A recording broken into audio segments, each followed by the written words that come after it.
జై శ్రీ గణేష. మనం మహాభారతం చెప్పుకుంటున్నాం. ఎంతవరకు వచ్చాము? ఉద్యోగ పర్వం 3వ శ్వాసంలో ఉన్నాము. గత ఎపిసోడ్లో ఏం చెప్పుకున్నాము? శ్రీకృష్ణుడు రాయబారానికి వచ్చాడు, కుశస్థలిలో ఉన్నాడు. కుశస్థలిలో ఉన్న విషయం తెలిసి ఇక్కడ హస్తినాపురంలో ధృతరాష్ట్రుడు ఆయనను చక్కగా స్వాగతిద్దామని చెప్పేసి అన్ని ఏర్పాట్లు చేస్తుంటాడు. ఇంతలో దుర్యోధనుడు తన దురాలోచన చెప్పాడు. ఏంటని?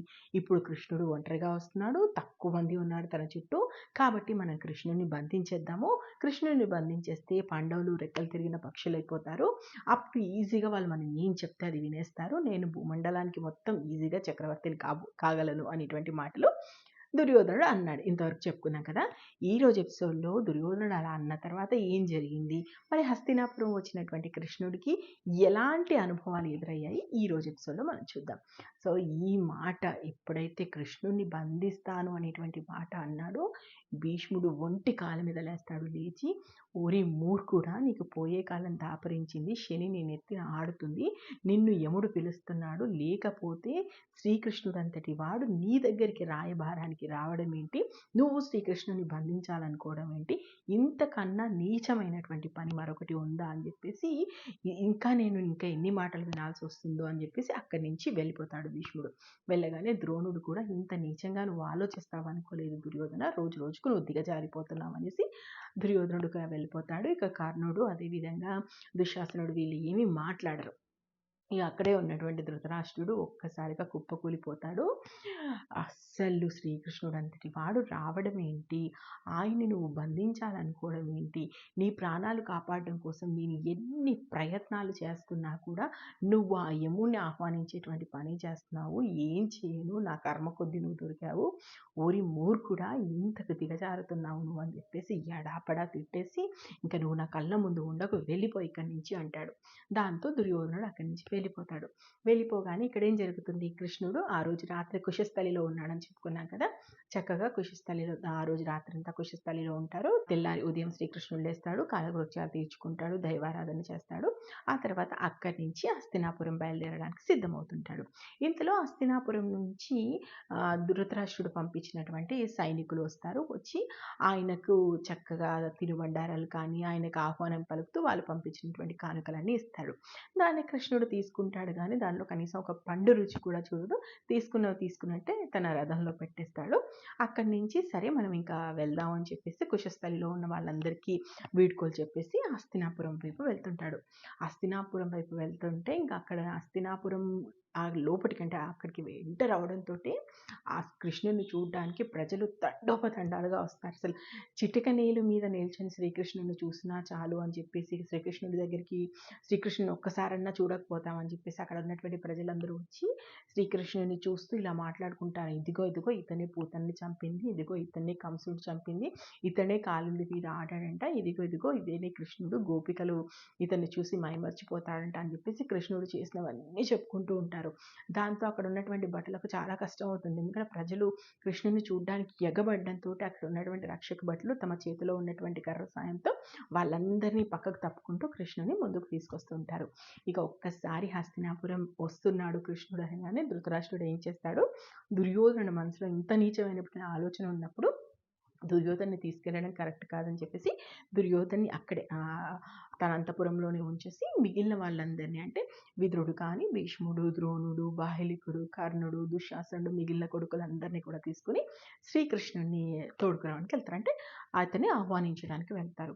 ఇంకా శ్రీకృష్ణుడి ఆహ్వానం కోసం ధృతరాష్ట్రుడు ఏర్పాట్లు చేస్తాడు చూడ. అంటే ధృతరాష్ట్రుడిని భయం అంతా కనిపిస్తుంది ఇక్కడ.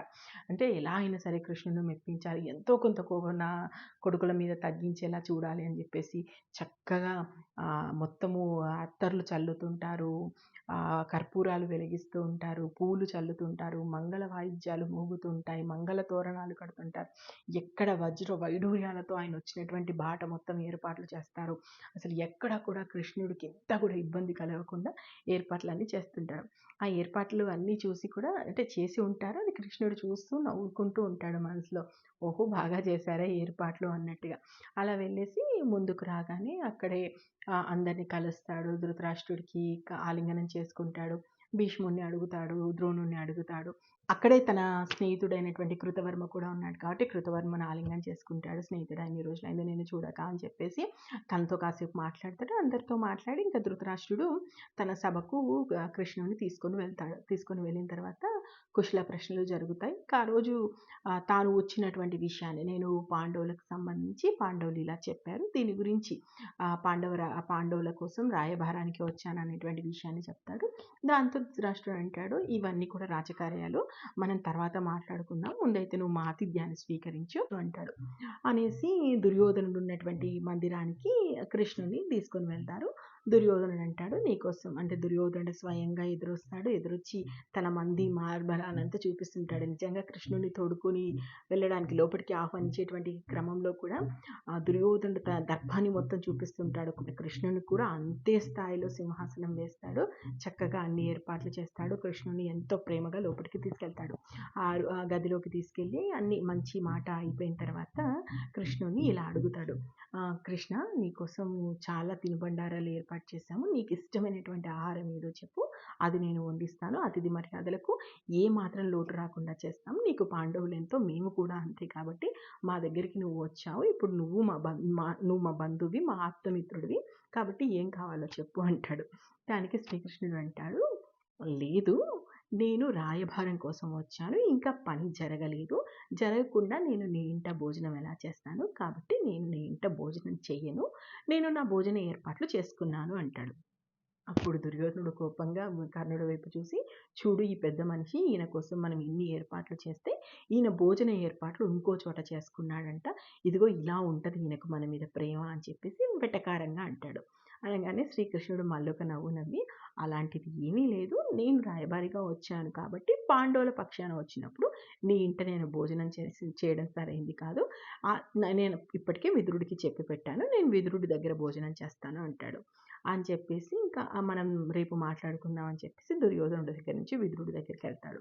ఇంకా వెళ్ళేసి అక్కడ అసలు వెళ్ళగానే శ్రీకృష్ణుని చూసి కుంతీదేవి పట్టరానటువంటి ఏడుపుతో గట్టిగా కృష్ణుని కౌగిలించుకొని, అల్లుడా ఇన్నాళ్లకు నా మీద నీకు జాలి కలిగిందా, ఇన్నాళ్లకు వచ్చారా, నా బిడ్డలు లేరు, 13 సంవత్సరాలుగా ఇక్కడ నేను నరకయాతన అనుభవిస్తున్నాను, నా కోడలు అన్ని ఇబ్బందులు పడుతుంటే, నా కొడుకులు అన్ని ఇబ్బందులు పడుతుంటే ఏమీ చేయలేని నిస్సహాయ స్థితిలో నేను ఉన్నాను, అసలు ఏమని చెప్పను నా బాధలు, ఎందుకు ఇంకా నేను బ్రతికున్నాను, నా బిడ్డలు లేకుండా బ్రతికేటువంటి బ్రతికేనా, కేవలం ఈ కట్టె మాత్రమే మిగిలింది, నా పంచప్రాణాలు నా బిడ్డతోనే పోయాయని చెప్పేసి విపరీతంగా ఏడ్చేస్తుంటుంది. అసలు కుంతిని సముదాయించడము కృష్ణుడికి తలకు మించిన పని అవుతుంది. చాలాసేపు చెప్పగా అప్పుడు కాస్త ఆమె నెమ్మదించిన తర్వాత ఇలా మాట్లాడతాడు కృష్ణుడు, అత్తమ్మ అందరూ బాగున్నారు, నువ్వు ఎవ్వరి గురించి కంగారు పడాల్సినటువంటి అవసరం లేదు, ఇదిగో వాళ్ళు ఇలా నన్ను రాయబారానికి పంపించారు అని చెప్తాడు.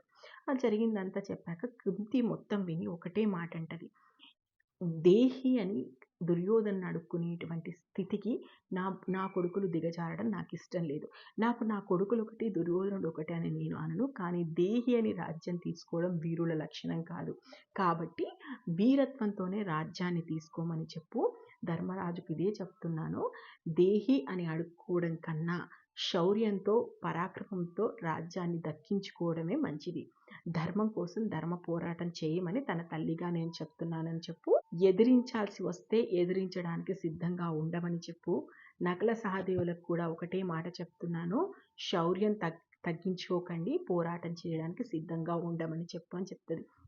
కుంతి కూడా ఇప్పటి వరకు చాలా ఓర్పుగా నేర్పుగా ఉన్నటువంటి కుంతి కూడా ఈసారి ఆమె ఆవేశం కట్టలు తెంచుకొని మాట్లాడుతుంది. ఇంకా ఎంతకాలం ఈ బ్రతుకు, ఇది ఒక బ్రతికేనా, 13 సంవత్సరాలు నేను ఇక్కడ హస్తినాపురంలో విదురుడి దగ్గర ఉన్నప్పుడు మాటికి ఇక్కడికి దుర్యోధనుడు వచ్చి నన్ను ఎలాంటి మాటలు మాట్లాడాడో, తన పుల్లవిరుపు మాటలతో ఎంత బాధ పెట్టాడో నాకు మాత్రమే తెలుసు, నాది ఒక బ్రతికేనా, ఇలాంటి బ్రతుకు నేను బ్రతుకుతున్నానని చెప్పేసి మళ్ళీ ఆమె ఏడుస్తుంటుంది. మళ్ళీ ఆమెను మెల్లగా ఓదార్చి, ఇంకా నువ్వు బాధపడకు, మనకు మంచి రోజులు రానున్నాయి అంటాడు. దాంతో కుంతి అంటది, అవును, నా పిల్లలకి తల్లైనా తండ్రైనా దైవమైనా అన్నీ నువ్వే, నువ్వుండగా నా పిల్లలకి కష్టాలు రావు, కాబట్టి ఖచ్చితంగా నువ్వు ఉన్నావు కృష్ణ, నువ్వే చూసుకో ఇంకా నా పిల్లల్ని అంటది. అనేసిన తర్వాత ఇంకా విదురుడు వస్తాడు కదా, విదురుడితో కాసేపు మాట్లాడిన తర్వాత ఇంకా విదురుడైతే తన ఇంటికి స్వయంగా శ్రీ మహావిష్ణువే వచ్చాడని చెప్పేసి అతడి మర్యాదలు చేస్తాడు, అతని కాళ్ళు కడుగుతాడు, ఆ నీళ్ళు నెత్తిన చల్లుకుంటాడు, కృష్ణుడిని సాదరంగా ఆహ్వానిస్తాడు. అసలు శ్రీ మహావిష్ణువు వస్తే ఎట్లా ఇంట్లో కూర్చోబెట్టి భోజనం చేస్తాడో అంత అద్భుతంగా ఆ రోజు భోజనాన్ని సమకూరుస్తాడు. అంటే అంత ప్రేమగా, అంత భక్తిగా కృష్ణుడికి భోజనం వడ్డిస్తాడు విదురుడు. మరి ఆ తర్వాత ఏం జరిగింది, శ్రీకృష్ణుడు రాయబారాన్ని ఏ విధంగా మొదలుపెట్టాడు, ఈ క్రమంలో దుర్యోధనుడు ఏమన్నాడు, ఆ తర్వాత శ్రీకృష్ణుడు ఎలాంటి స్టెప్ తీసుకున్నాడు, ఇవన్నీ కూడా మనం నెక్స్ట్ ఎపిసోడ్లో చూద్దాం. నేను మహాభారతం ఉన్నది ఉన్నట్టు చెప్తున్నాను. మీకు నచ్చితే ఆశీర్వదించండి. Thank you. జై హింద్.